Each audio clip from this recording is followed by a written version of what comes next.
Master সাহেব, আপনি কি স্কুলে আছেন? আছি। মাস্টার সাহেব, আমি এসেছি আমার মেয়েকে আপনার স্কুলে ভর্তি করে দিতে। হ্যাঁ, তোমার স্কুলে ভর্তি করা যাবো, কিন্তু টাকা লাগবে। কত টাকা লাগবে মাস্টার সাহেব?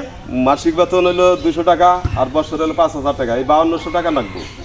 মাস্টার সাহেব, আমি গরিব মানুষ, আমি এত টাকা কোথায় পাবো? দয়া করে আমার মেয়েকে আপনার স্কুলে ভর্তি করুন। না, টাকা ছাড়া ভর্তি করা হবে না। টাকা ছাড়া ভর্তি করা হবে না। মাস্টার সাহেব, না, টাকা ছাড়া ভর্তি করা হবে না। মাসিক বেতন 200 টাকা, বছরে 5000 টাকা, এই 5200 টাকা যদি দিতে পারো তাহলে তোমার মেয়েকে ভর্তি করতে পারবো আমি। তাছাড়া করতে দয়া পারবো না। করুন মাস্টার সাহেব, না, তাহলে আমার স্কুল থেকে বের হয়ে আমার এই মেয়েকে দিয়ে আমি না না না না, টাকা ছাড়া আমি ভর্তি করা হবে না।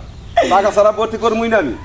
আমাকে দয়া করুন মাস্টার সাহেব। স্কুল কেন বাড়ান বাড়ান, যান যান যান যান। আমি কোথায় যাবো? টাকা ছাড়া আমি স্কুলে আমি ভর্তি চল, আমি দেখি, ওই মাঠে গিয়ে কাজ করে খাও। আমি দেখি অন্য স্কুলে তোকে ভর্তি করতে পারি কিনা। চল।